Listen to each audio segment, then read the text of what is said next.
श्री शिवाय नमस्तुभ्याम। हर हर महादेव।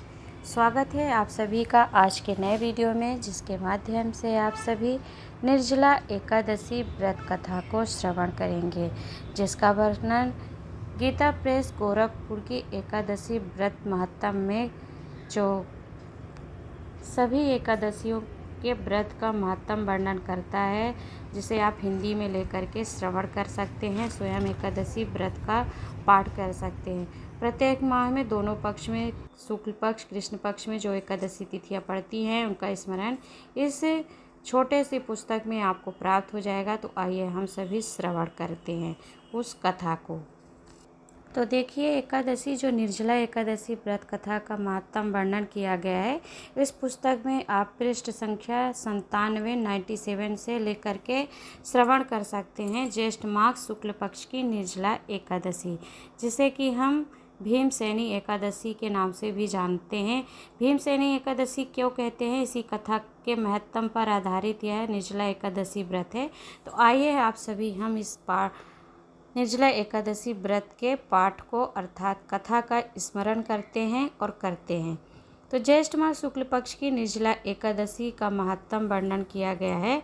युधिष्ठिर ने कहा, एक बार भगवान कृष्ण से, जनार्दन, अपरा का सारा महत्तम मैंने सुन लिया। अब ज्येष्ठ माह के शुक्ल पक्ष में जो एकादशी हो उसका वर्णन कीजिए। तब भगवान कृष्ण एकादशी निर्जला का व्रत का वर्णन करते हैं कि हे राजन, इसका वर्णन परम धर्मात्मा सत्यवती नंदन व्यास जी करेंगे, क्योंकि ये संपूर्ण शास्त्रों के तत्वज्ञ और वेद वेदांगों के परागंत विद्वान हैं। तब वेद व्यास जी से कहने लगे, दोनों ही पक्षों की एकादशियों को भोजन न करें। द्वादशी को स्नान आदि से पवित्र हों। फूलों से भगवान केशव की पूजा करके नित्य कर्म समाप्त होने के पश्चात सबसे पहले आपको यह ब्राह्मणों को भोजन देकर अंत में स्वयं भोजन करें। राजन, जन शौच और मरण शौच में भी एकादशी को भोजन नहीं करना चाहिए, अर्थात सूतक और सामर जो आता है, जनन शौच और मरण शौच, तो इसमें भी भोजन नहीं करना चाहिए। यह सुनकर भीमसेन बोलते हैं कि परम बुद्धिमान पितामह, मेरी उत्तम बात सुनिए। राजा युधिष्ठिर, माता कुंती, द्रौपदी, अर्जुन, नकुल और सहदेव ये एकादशी को कभी भोजन नहीं करते तथा मुझसे भी हमेशा यही कहते हैं कि भीमसेन, तुम भी एकादशी को ना खाया करो, किंतु मैं इन लोगों से यही कह दिया करता हूँ कि मुझसे भूख नहीं सही जाएगी। भीमसेन की बात सुनकर व्यास जी ने कहा, यदि तुम्हें स्वर्गलोक की प्राप्ति अभिष्ट और नरक को दूषित समझते हो तो दोनों पक्षी की एकादशी को भोजन ना ही करना चाहिए। क्या करें? स्वर्गलोक की प्राप्ति चाहते हो और अभिष्ट नरक दूषित को समझने वाले मुक्ति उससे चाहते हो तो आपको भोजन नहीं करना चाहिए। भीमसेन बोले, महाबुद्धिमान पितामह, मैं आपके सामने सच्ची बात कहता हूँ। एक बार भोजन करके भी मुझसे व्रत नहीं किया जा सकता, फिर उपवास करके तो मैं रह ही कैसे सकता हूँ। मेरे उदर में वृक नामक अग्नि सदा प्रज्वलित रहती है, अतः जब मैं बहुत अधिक खाता हूँ तभी यह शांत होती है। इसलिए महामुने, मैं वर्ष भर में केवल एक ही उपवास कर सकता हूँ, जिससे स्वर्ग की प्राप्ति सुलभ हो तथा जिसके करने से मैं कल्याण का भागी हो सकूँ। ऐसा कोई एक व्रत निश्चय करके बताइए, मैं उसका यथोचित रूप से पालन करूँगा। व्यास जी ने कहा, भीम, ज्येष्ठ मास में सूर्य वृष राशि पर हो या मिथुन राशि पर शुक्ल पक्ष में जो एकादशी हो उसका यत्न पूर्वक निर्जल व्रत करो।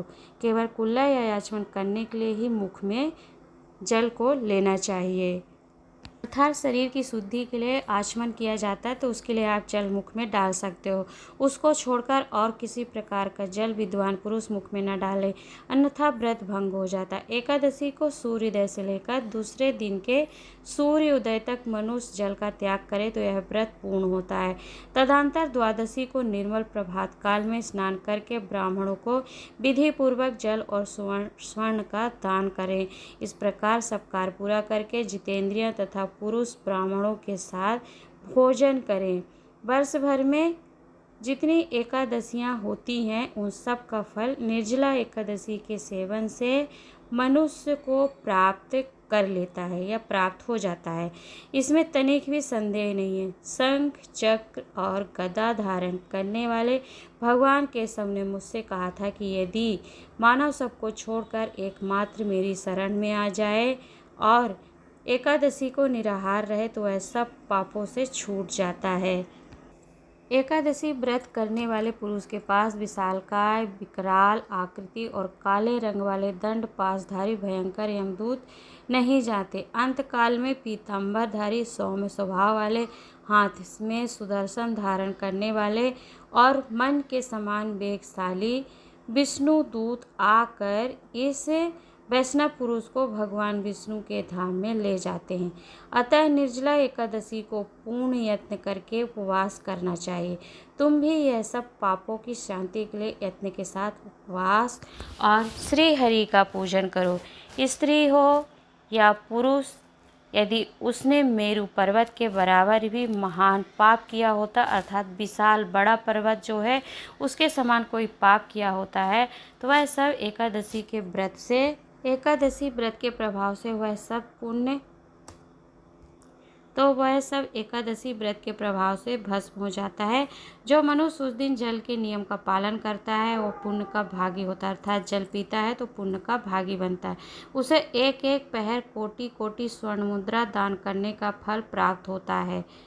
पहर जो होता है वह 3-3 घंटे का होता है, तो अर्थात 4 पहर में यदि निर्जला एकादशी के दिन जलपान न करने का नियम करता है, पालन करता है उसका, तो उसे स्वर्ण मुद्रा दान करने का फल प्राप्त होता है, ऐसा सुना गया है। मनुष्य निर्जला एकादशी के दिन दान, स्नान, जप, होम आदि जो कुछ भी करता है वह सब अक्षय होता है। यह भगवान कृष्ण का कथन है, वह स्वयं वर्णन कर रहे हैं। निर्जला एकादशी को विधि पूर्वक उत्तम रीति से उपवास करके मानव वैष्णव पद को प्राप्त कर लेता है। जो मनुष्य एकादशी के दिन अन्न खाता है वह पाप भोजन करता है, इसलिए कुल में वह चंडाल के समान और मरने पर दुर्गति को प्राप्त होता है। जो ज्येष्ठ माह के शुक्ल पक्ष में एकादशी को उपवास करके दान देंगे वे परम पद को प्राप्त होंगे। जिन्होंने एकादशी को उपवास किया है वे ब्रह्म हत्यारे, शराबी, चोर तथा गुरु द्रोही होने पर भी सब पापों से मुक्त हो जाते हैं। कुंती नंदन निर्जला एकादशी के व्रत के दिन श्रद्धालु स्त्री पुरुष के लिए जो विशेष दान है और कर्तव्य विहित हैं उसे सुनो। उस दिन जल में शयन करने वाले भगवान विष्णु का पूजन और जलमय धेनु का दान करना चाहिए, अथवा प्रत्यक्ष धेनु या धृतमय धेनु का, अर्थात जो दुधारू गाय होती है, दूध देने वाली होती है, जिससे घी निकल रहा होता है, धेनु का दान उचित है। उसके उपरांत दक्षिणा और भांति भांति के मिष्ठानों द्वारा यत्नपूर्वक ब्राह्मणों को संतुष्ट करना चाहिए। ऐसा करने से ब्राह्मण अवश्य संतुष्ट होते हैं और उनके संतुष्ट होने पर श्री हरि मोक्ष प्रदान करते। जिन्होंने सम, दम और दान में प्रवृत्ति को श्री हरि पूजा और रात्रि में जागरण करते हुए इस निर्जला एकादशी का व्रत किया है, उन्होंने अपने साथ ही बीती हुई 100 पीढ़ियों और आने वाली 100 पीढ़ियों को भगवान वासुदेव के परम धाम में पहुंचा दिया है। निर्जला एकादशी के दिन अन्न, वस्त्र, गौ, जल, सैया, सुंदर आसन, कमंडल तथा छाता दान करना चाहिए। जो श्रेष्ठ एवं सुपात्र ब्राह्मण को जूता दान करता है वह सोने के विमान पर बैठकर स्वर्णलोक में प्रतिष्ठित होता है। जो इस एकादशी की महिमा को भक्ति पूर्वक सुनता है तथा जो भक्ति पूर्वक उसका वर्णन करता है वे दोनों स्वर्गलोक में जाते हैं। चतुर्दशी युक्त अमावस्या को सूर्य ग्रहण के समय श्राद्ध करके मनुष्य जिस फल को प्राप्त करता है वही इसके श्रवण से भी प्राप्त होता है। पहले तंत्र धावन करके यह नियम लेना चाहिए कि मैं भगवान केशव की प्रसन्नता के लिए एकादशी को निराहार रहकर आचमन के सिवा दूसरे जल का भी त्याग करूँगा। द्वादशी को भगवान देवेश्वर भगवान विष्णु का पूजन करना चाहिए। गंध, धूप, दीप, पुष्प और सुंदर वस्त्र से विधिपूर्वक पूजन करके जल का घड़ा संकल्प करते हुए निम्नांकित मंत्र का उच्चारण करें। देव ऋषिकेशाय संसार संसार वर्ण अवतारक उद्कुंभ प्रदानने नय मम परमम गतिमम। तो यह श्लोक वर्णन किया है देव देवे ऋषिकेश संसार वर्ण अवतारक उद्कुंभ प्रदाननेन नय माम परमम गतिम। संसार सागर, इसका अर्थ है श्लोक का कि संसार सागर से तारने वाले देव ऋषिकेश, इस जल के घड़े का दान करने से आप मुझे परम गति की प्राप्ति कराई।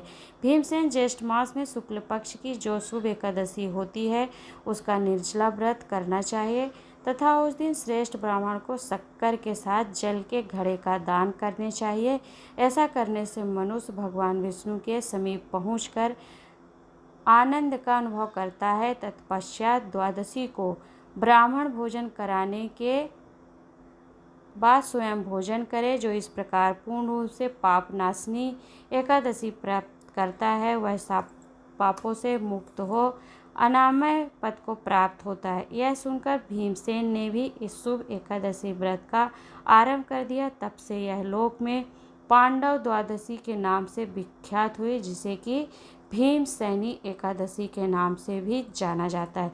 तो आप सभी ने यह निर्जला एकादशी व्रत की कथा को श्रवण किया, जिसका आपने महत्व सुना कि इसको मात्र वर्णन करने वाला या श्रवण करने वाले को, कि जो व्यक्ति चतुर्दशी युक्त अमावस्या को सूर्य ग्रहण के समय श्राद्ध करके मनुष्य जिस फल को प्राप्त करता है वही फल श्रवण से प्राप्त होता है। किसको श्रवण करने से? इस एकादशी व्रत महात्म की जो कथा है उसको श्रवण कर से। देखिए, स्वर्ग लोक में जाने के दो ही रास्ते होते हैं कि चतुर्दशी युक्त अमावस्या को जब सूर्य ग्रहण के समय पर श्राद्ध किया जाता है तो वह अधिक फलदायी होती है, इससे हमें अनंत गुना फल प्राप्त होता है। तो वही फल प्राप्त होता है निर्जला एकादशी व्रत को मात्र श्रवण करने वाला को, या भक्ति पूर्वक उसका जो कथा का वर्णन करता है, महत्तम का वर्णन करता है, तो दोनों ही स्वर्ग लोक में जाते हैं, ऐसा इसमें वर्णन है। तो आशा करती हूँ कि यह निर्जला एकादशी व्रत कथा आपको पसंद आई होगी, जिसका आप पाठ श्रवण कर लेंगे या आप स्वयं भी इस महत्तम को पढ़ सकते हैं और अनंत कोटि गुना अच्छे पुण्यों को प्राप्त कर सकते हैं। मिलूंगे एक नई कथा, नए उपाय के साथ, नई जानकारी के साथ। तब तक के लिए ओम नमो भगवते वासुदेवाय, ओम नमो नारायणाय।